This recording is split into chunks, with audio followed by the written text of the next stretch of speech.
सावंतवाडी तालुक्यातील सांगेली गुरगुट धनगरवाडी येथील जय मल्हार उत्कर्ष मंडळाने आपल्या समाजातील विविध क्षेत्रात उल्लेखनीय कामगिरी केलेल्या आपल्या बांधवांचा विशेष सन्मान सोहळा व दशावतार नाट्यप्रयोग आयोजित केला होता।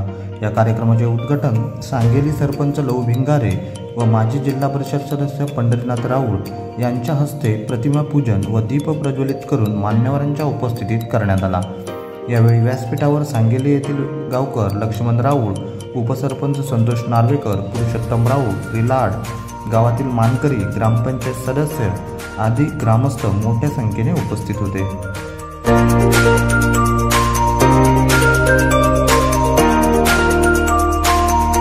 एकत्र जमलो आहोत त्या सांगेली गुरगुटवाडीची देवता श्रीदेव खांबेश्वर, ग्रामदेवता श्रीदेव गिरिजनाथ, तसेच गिरिजनाथ पंचनाथातील सर्व परिवार देवता आई भालची पांढरी आणि मल्हारी मार्तंडाच्या चरणी वंदन करून, कलेची देवता विघ्नहर्ता गणपतीला नमन करून, ज्यांच्यामुळे मंदिरावरचे कळस आणि दारातली तुळस, गोठ्यातली गाय आणि घरातली माया सुरक्षित आहेत आणि ज्या नावाच्या उच्चाराने प्रत्येकाच्या मनगटात विरक्ती संचारते ते लोककल्याणकारी राजा शिवछत्रपती शिवाजी महाराज शंभूराजे यांना मानाचा मुद्रा करून, आरक्षणाचे आद्य प्रवर्तक राजर्षी शाहू महाराज, भारतीय संविधानाचे शिल्पकार महामानव डॉक्टर बाबासाहेब आंबेडकर, ज्ञानज्योती सावित्रीबाई फुले, क्रांतीसूर्य महात्मा ज्योतिबा फुले अशा महापुरुषांचे स्मरण करून एकामागून एक असे पराक्रमी पती आणि पुत्र ऐन तारुण्यात काळाच्या आड झाल्यानंतर अनिष्ट अशा सतीप्रथेचा सुरुंग लावून इंदोर संस्थानाची राजसूत्र ज्याने हाती घेतली आणि 28 वर्ष लोककल्याणकारी आदर्श राज्यकारभार चालवून स्त्री शक्तीचं सामर्थ्य जगाला दाखवून दिलं अशा आदर्श राष्ट्रमाता पुण्यश्लोक अहिल्याबाई होळकर यांच्या नावाचा जय जयकार करून आज या ठिकाणी जय मल्हार उत्कर्ष मंडळ गुरगुट धनगरवाडी आणि ग्रामस्थ त्यांच्या संयुक्त विद्यमाने सामाजिक जाणीवेतून आणि विकासाच्या उणीवेतून आयोजित केलेल्या विशेष सन्मान सोहळा व दशावतारी नाट्यप्रयोगाच्या निमित्ताने आमच्या विनंतीला मान देऊन आवर्जून उपस्थित असलेल्या तमाम सन्माननीय मान्यवरांना मी मंडळाच्या वतीने लाख लाख जय मल्हार करतो आणि सर्व मान्यवर, नाट्यप्रेमी रसिक, प्रेक्षक, ग्रामस्थ, हितचिंतक यांचे मनपूर्वक हार्दिक हार्दिक स्वागत करतो आणि व्यासपीठावर उपस्थित सर्व मान्यवरांना विनंती करतो की विघ्नहर्ता गणपती, पुण्यश्लोक अहिल्याबाई होळकर आणि छत्रपती शिवाजी महाराज यांच्या प्रतिमेस पुष्पहार अर्पण करून आणि ज्ञानज्योत प्रज्वलित करून या ठिकाणी या छोटेखानी सुंदर अशा कार्यक्रमाचं आपण यथोचित उद्घाटन करणार आहोत। सर्व उपस्थित मान्यवरांना या ठिकाणी विनंती आहे की त्यांनी दीप प्रज्वलन आणि प्रतिमा पूजन करून आपण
कुम्हार यांच्या वतीने या कार्यक्रमाचं प्रास्ताविक मी आपल्यासमोर सादर करत आहे.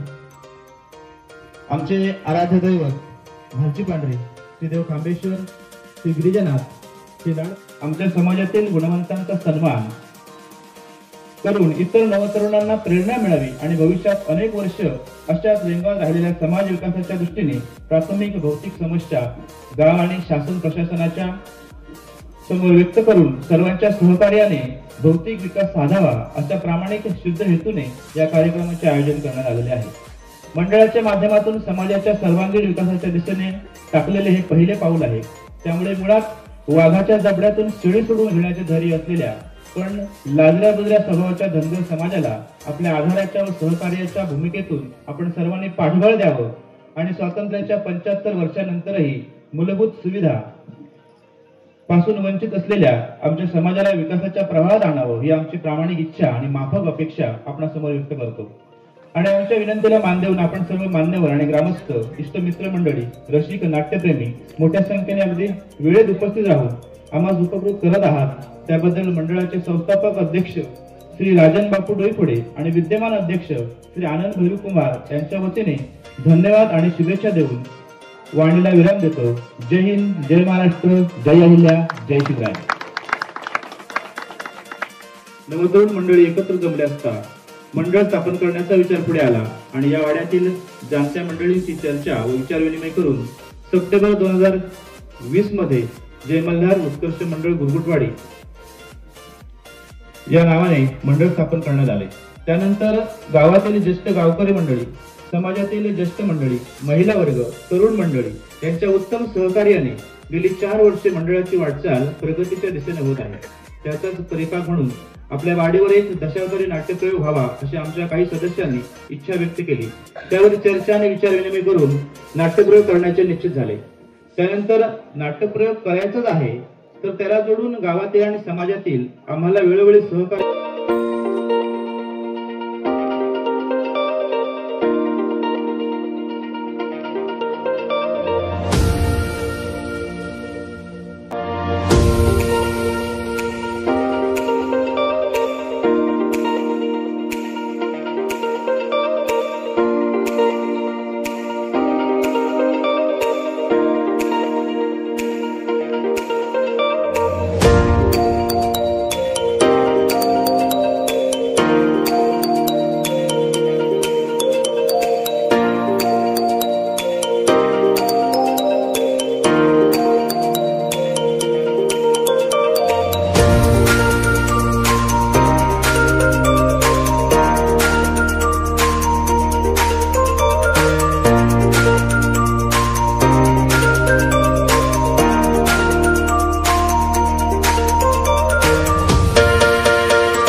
अपक्ष ना कोणताही भेदभाव न ठेवता ही सगळी मंडळी आम्हाला पाहायला मिळाली आणि सगळे तुम्ही एकजुटीने या ठिकाणी उपस्थित राहिले. या सगळ्याचं श्रेय या वाडीतील सगळ्यांना आहेच. पण आज या ठिकाणी विशेषतः आमचे पाटील सर हे सुद्धा काही सामाजिक क्षेत्रामध्ये कमी नाहीत. कारण माझ्यानंतर सावंतवाडी तालुका धनगर समाज उन्नती मंडळाचे 3 वर्ष अध्यक्ष म्हणून त्यांनी सुद्धा काम पाहिलेलं आहे. आज उत्तम रीतीने ते शिक्षकी पेशा आमच्याच बरोबर वेंगुर्ला तालुक्यामध्ये ते करत आहेत.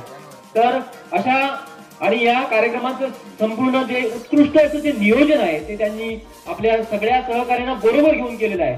तर या सगळ्या सहकार्यांच्या वतीनं, या गुरुगुटवाडीतील सगळ्या सहकार्यांच्या वतीनं पाटील सरांनी इथला एक पुष्पगुच्छ ह्या सगळ्याचा आपण प्रमुख म्हणून या ठिकाणी जी भूमिका आणि जे नियोजन केलं त्याबद्दल मी पंढरीनाथ राहुल सरांना विनंती करतो आणि सरपंच महोदयांना विनंती करतो की आपल्या सगळ्या ज्येष्ठ मान्यवरांच्या उपस्थितीमध्ये पाटील सरांचा आपण या ठिकाणी येतो. राहुल साहेबांनी जे काय म्हटलंय ही तुमची एकी आहे, ही एकी आभारी कायमस्वरूपी अशीच ठेवा. या गावची ग्रामदेवता श्री गिरिजानाथ, त्याचप्रमाणे श्री खांबेश्वर यांना नमस्कार करून जास्त काही वेळ घेणार नाही, कारण बरेच जण कंटाळलेले दिसत आहेत मागून. चालू आहे तुमचं काही ना काहीतरी. तर तुम्हाला विकासाच्या बाबतीमध्ये गावडे साहेब, आता तुम्ही ज्या प्रश्न मांडले त्या बाबतीमध्ये 1-2 शब्द बोलणार आहे मी. आपला जो रस्ता आहे ह्या वाडीवर येणारा तो आपण डोंगरीमधून घेतलेला आहे, पण सुरुवातीला त्याचा जरा प्रॉब्लेम झाला आहे त्या जागेचा. तो ह्या 4-5 दिवसामध्ये आम्ही त्यांची बोलणी चालू आहे आणि यांना वाडीवरच्या लोकांना पण सांगितलं आपण सगळं एकत्र जमून त्या प्रश्नाचा एकदम निपटारा करायचा आहे. त्याचप्रमाणे तांडा वस्तीमधून आमच्या सर्वांनी या विधानसभेची जबाबदारी कार्यक्रम केला त्याबद्दल तुम्हाला धन्यवाद देतो. आणि असंच तुम्ही सर्वांनी धन्यवाद देतो. तुम्ही समाजाला आपल्या सर्व मंडळींना एकत्र आणण्याचं काम केलं, पण अजूनही नवलजी तुम्हाला सांगतो की तुम्ही आम्ही पुढाकार घेऊन त्या माझ्या गावात 42 कुटुंब आहेत धनगर समाजाची. आजही त्यांना सगळ्यांना एकत्र आणण्याची गरज आहे. तुम्ही जर म्हटलं तरी मला या ठिकाणी सगळे आज एकत्र दिसत नाही आहे. काही मंडळी थोडीफार बाजूला असतील, असू दे. कार्यक्रम म्हटल्यानंतर प्रत्येकाच्या मनात राग रुसवा हा येणारच. जर कुणाच्या मनात राग रुसवा असेल तर आम्ही प्रयत्न करूया, त्यांना अजून एकत्र आणूया आणि या मंडळाच्या कार्यक्रमात सहभागी करूया. या गावात माझ्या 4 ठिकाणी विखुरलेल्या अशा धनगरवाड्या आहेत. नवलजी तुम्ही म्हटलात ते अगदी 100% खरं आहे. पण ह्या वाडीवर येत असताना रस्त्यासाठी जो काही विषय होता तो हा वाडीवरील सर्व लोकांना माहीत आहे. थोडीफार जमिनीची अडचण होती, काही तक्रारी होत्या, केसेस होत्या, त्याही सगळ्या मिटून आम्ही आता या वाडीसाठी 10 लाख रुपये रस्त्यासाठी मंजूर केलेले आहेत.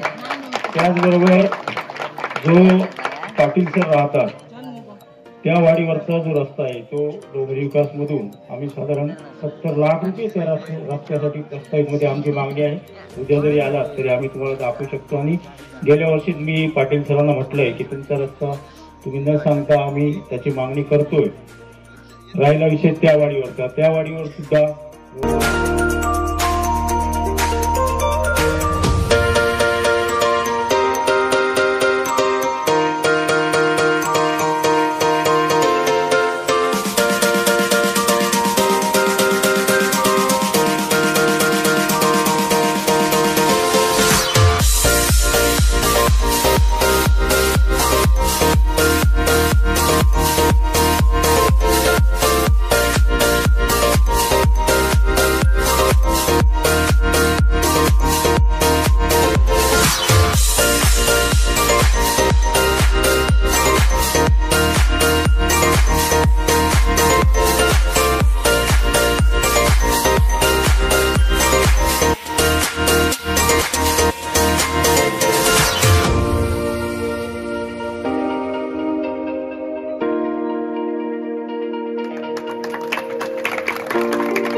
निधी आणून ही त्यांची जी प्रलंबित कामं आहे ती व्हावी अशी मी तुमच्याकडे विनंती करतो. सगळ्या पदाधिकाऱ्यांकडे, सगळ्या पक्षांच्या पदाधिकाऱ्यांकडे या गावची ग्रामदेवता श्री गिरिजानाथ, त्याचप्रमाणे श्री खांबेश्वर यांना नमस्कार करून जास्त काही वेळ घेणार नाही, कारण बरेच जण कंटाळलेले दिसत आहेत मागून.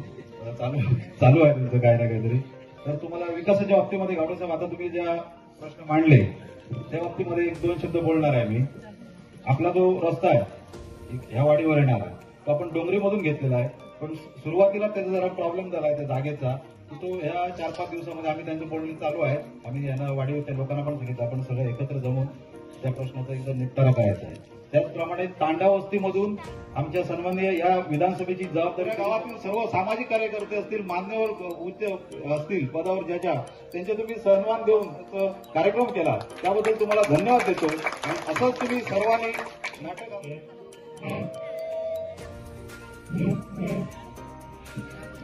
जय मल्हार विकास मंडळ गुरुगुट धनगरवाडी आयोजित आज या ठिकाणी आम्ही धन्यवाद देतो. तुम्ही समाजाला आपल्या सर्व मंडळींना एकत्र आणण्याचं काम केलं, पण अजूनही नवलजी तुम्हाला सांगतो की तुम्ही आम्ही पुढाकार घेऊन त्या माझ्या गावात 42 कुटुंब आहेत धनगर समाजाची. आजही त्यांना सगळ्यांना एकत्र आणण्याची गरज आहे. तुम्ही जर म्हटलात तरी मला या ठिकाणी सगळे आज एकत्र दिसत नाही आहेत. काही मंडळी थोडीफार बाजूला असतील, असू दे. कार्यक्रम म्हटल्यानंतर प्रत्येकाच्या मनात राग रुसवा हा येणारच. जर कुणाच्या मनात राग रुसवा असेल तर आम्ही प्रयत्न करूया, त्यांना अजून एकत्र आणूया आणि या मंडळाच्या कार्यक्रमात सहभागी करूया. त्या गावात माझ्या 4 ठिकाणी विखुरलेल्या अशा धनगरवाड्या आहेत. नवलजी तुम्ही म्हटलात ते अगदी 100% खरं आहे. पण ह्या वाडीवर येत असताना रस्त्यासाठी जो काही विषय होता तो हा वाडीवरील सर्व लोकांना माहीत आहे. थोडीफार जमिनीची अडचण होती, काही तक्रारी होत्या, केसेस होत्या, त्याही सगळ्या मिटून आम्ही आता या वाडीसाठी 10 लाख रुपये रस्त्यासाठी मंजूर केलेले आहेत. त्याचबरोबर जो पाटील सर राहतात त्या वाडीवरचा जो रस्ता आहे तो डोंगरी विकास मधून आम्ही साधारण 70 लाख रुपये त्या रस्त्यासाठी प्रस्तावितमध्ये आमची मागणी आहे. उद्या जरी आला तरी आम्ही तुम्हाला दाखवू शकतो. आणि गेल्या वर्षीच मी पाटील सरांना म्हटलंय की तुमचा रस्ता तुम्ही न सांगता आम्ही त्याची मागणी करतोय. राहिला विषय त्या वाडीवर सुद्धा सामान्य घेण्यात वेळ नाही घालवता. येथील गावातील सर्व मानकरी, सामाजिक, राजकीय, शैक्षणिक, औद्योगिक त्या सगळ्या क्षेत्रामध्ये काम करणारे सर्व मान्यवर, आमच्या समाजातील ज्येष्ठ नागरिक, परिसरातील सर्व आमचे सहकारी, मार्गदर्शक, महिला मंडळी, सर्व विद्यार्थी मित्रमंडळ, शिक्षकवृंद या सर्वांचं मी मंडळाच्या जय मल्हार उत्कृष्ट मंडळ धनगरवाडीच्या वतीने आणि या गुरगुटवाडी ग्रामस्थांच्या वतीने मनपूर्वक आभार मानतो. झालं ना आभार मानू? नाही सांगतो.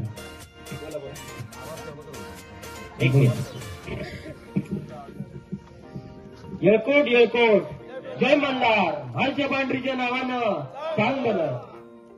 मंडळी, आज या गुरगुटवाडीवर आल्यानंतर ही सगळी ज्येष्ठ मंडळी, ना पक्ष ना कोणताही भेदभाव न ठेवता ही सगळी मंडळी आम्हाला पाहायला मिळाली आणि सगळे तुम्ही एकजुटीने या ठिकाणी उपस्थित राहिले.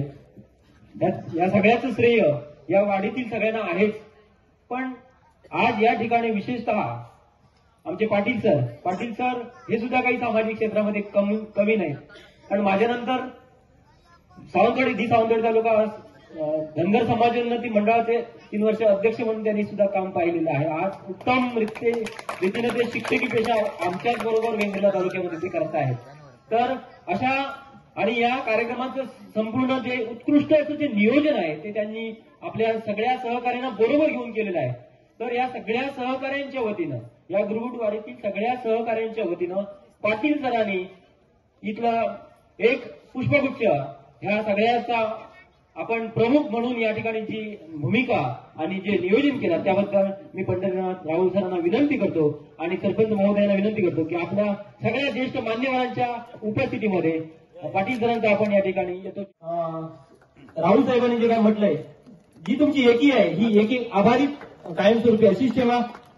सर्वांचं पुनश्च एकदा मनपूर्वक धन्यवाद व्यक्त यासाठी करतो की सत्कार किंवा सन्मान करणं किंवा सत्कार किंवा सन्मान स्वीकारणं यापेक्षा आमच्या विनंतीला मान देऊन आणि आमचे हात ऐकून सगळेजण असे एकत्र जमलात आणि जो आशीर्वाद दिला तोच आमचा मोठा सन्मान आहे असं मी मानणारा व्यक्ती आहे. त्यामुळे शाल शिकवण्यापेक्षा तुमचं हे आशीर्वाद आमच्यासाठी, सहकार्य आमच्यासाठी अत्यंत सत्कारापेक्षाही महान आहे एवढं मनोगत व्यक्त करतो या निमित्ताने. त्यानंतर सर्व पत्रकार असतील, साऊंड सिस्टीम असेल, नाट्य दर्शवणारे कलावंत असतील आणि सर्व मान्यवर सगळ्यांचं मी मनपूर्वक सर्वसमावेशक असं मनपूर्वक धन्यवाद आणि आभार व्यक्त करतो आणि हा कार्यक्रम इथे संपल्याचं जाहीर करतो.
दार उघडावाय आणि कातर एक दार बंद करून करतात काय काय सांगा गेवता ना सकाळी सकाळीच गिरायक गावात त्या टिकलिक करते ती टकली दामून देते आणि भागला कामा आता ठेवते एवढा येईन कुत्रीने खायन सगळ्या 4 वाटे येतात नुसती वाटेवरचं घर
नाही सुटत नाही. खूप प्रयत्न केलाय पण काही एक सुटत नाही. किती वर्षा झाली सोडतो प्रयत्न करतोय पण नाही म्हणजे वाट नाही. पडलेला कोडा असा कोडा पडला तर सुटतच नाही. किती वर्षा झाली सोडून बघतोय. पडलेला कोडा म्हणजे खायचा. कोडा म्हणजे याकच. लगीन झालं नाही चिलगे आपल्या बायलेंच्या एवढे भियातच किती आहे. पडलेला कोडा का सोडू बघतोय, सुटत नाही. एवढे कधी त्याच कळत नाही. घरातला बाहेर येईल, घरातला बाहेर येईल का वाघ कशाची, माझ्यासारखं मीच, दुसरं कोण नाही. आणि घरात बाहेरच्या फिर्यात गेले का ह्यांची शेळी जातात. ह्या कित्याक ह्या पडलेला कोणा सुटत ना. पण मी सोडवलंय माझ्या बाबतीत. बाहेर आपल्या मुठीत होई, आपण बाहेरच्या मुठीत नाही. एकदा आपण मुठीत गेलो का आपला काय खरा नाही. मग बसतोय बस आणि उठतोय उठ. मग ह्याचं बोल ह्या ठरलेला. पण ह्या कोणा मी सोडवलंय माझ्या बाबतीत. सोडवलंय का काय का कारण, कारण पहिले अनुभव घेतलंय, सगळा मी बघित होतोय. माझा लगीन झाला तेव्हा विचार केलाय माझी अशीच परिस्थिती होतली की पण अशी होऊ द्यायचंय नाही. ती पाणी इल्ली माझे हाय. पण त्याच्यातनं कसं कसं वाटावलं नाही. पहिलाच मुळी देऊन ठेवलंय, पहिलाच औषध दिलंय आणि त्याच्यातनं सुटलंय. लग्नाक 8 दिवस झाले. लग्नाक 8 दिवस झाले.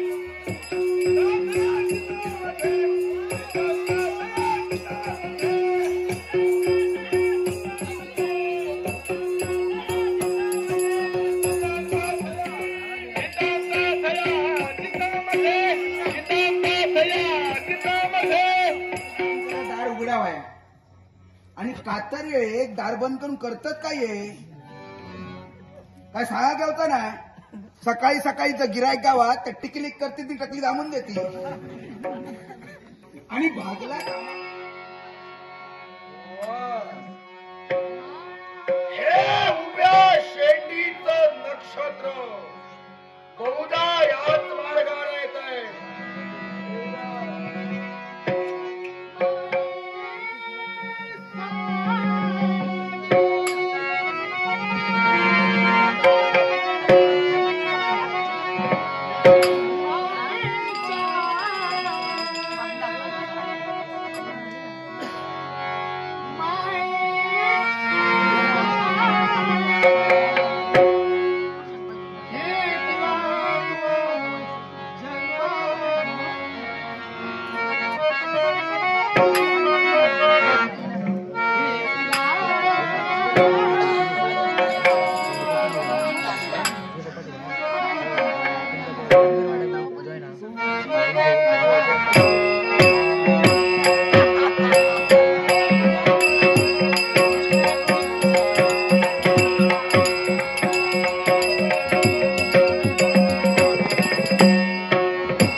धागे लोटले. बरोबर आहे. आणि आज काही दिवसांनी तुझी माझी घंटिका झाली. निरीक्षण कर माझ्या सर्वांगाचं. अरे बापरे. निरीक्षण कर चहूबाजूचं. काय दिसतंय तुला? ए माका, अरे तुझ्या डोळ्याने पाहिलंच नाही. पायाच्या नगावरून डोकीच्या ब्रह्मनंदनापर्यंत जर का निरीक्षण केलं असेल, तू आज आनंदी दिसतोय. नक्की. एवढाच नव्हे, चारी बाजूला पाहिला शेत तुझ्या नावाचा डंका गातोय. तुझ्या नावाचा उदो होतोय. तुझी काय पालखी चालली?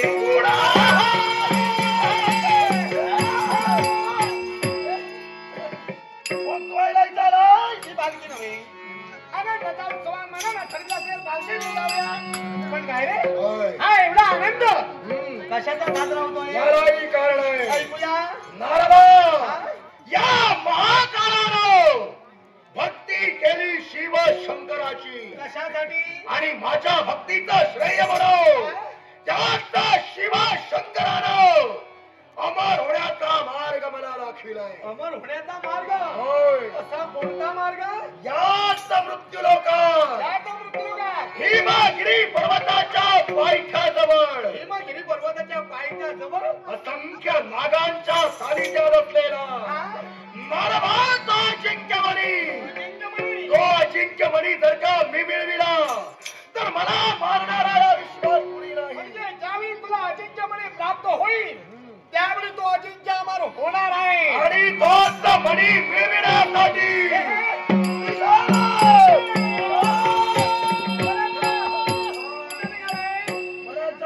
देवतेनं तुला मार्ग दाखविलाय, बरोबर आहे. पण तिथे जाऊन प्रसंग काय निर्माण होणार आहे हे देवतेनं तुला सांगितलं नाहीये. मी तुला सूचना करतोय.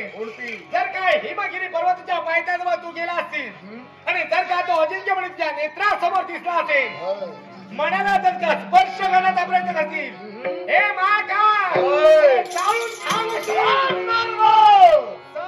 सहजी तो म्हणे तुला प्राप्त होणार नाहीये. दुसऱ्या व्यक्तीनं जर का तो म्हणे तुझ्याजवळ दिला असेल तरच हे शक्य होणार आहे. दुसरी व्यक्ती सुद्धा त्याच प्रकारचीच पाहिजे. म्हणते सामान्य व्यक्ती उपयोगाची नाही. कोण आहे ती व्यक्ती? कशी पाहिजे? हे महाका, या विश्वाच्या ठिकाणी 27 नक्षत्र आहेत. त्यावेळी पलीकडे म्हणजे 28वं नक्षत्र अभिजित नक्षत्र. या अभिजित नक्षत्रावर जी व्यक्ती जमणार आहे तीच व्यक्ती तो म्हणे काढू शकेल नाही. हे काय बोलतोय? संपूर्ण त्रिभुवनाचं ज्ञान तुला कुठेही फिरत असतो. ती व्यक्ती मला मिळणार कुठं? हे बरोबर. अरे अजिंक्य अमर तुला माहित आहे, व्यक्तीचा शोध तू घे. हा? तुला इथून जिवंत जायचंय ना? हो हो हो, सांगतोय. एक नव्हे, एक नव्हे, दोन व्यक्ती. कोण व्यक्ती? कोण आहे त्या त्या? दोन व्यक्तींपैकी एखादी जरी व्यक्ती तुला सापडली तरी तो अजिंक्यमणी प्राप्त होणार आहे. ऐकूया. पहिली व्यक्ती राजगद्दा शूरमणी, दुसरी व्यक्ती राजगद्दा सुखदेव, याची कन्या शुक्राणी. या दोन व्यक्ती महत्वाच्या आहेत. या व्यक्तींकरवी मणी मिळू शकतो. पण एक लक्षात ठेव, एका हाताला टाळी वाजत नाही, त्याला दुसऱ्या हाताची जोड पाहिजे.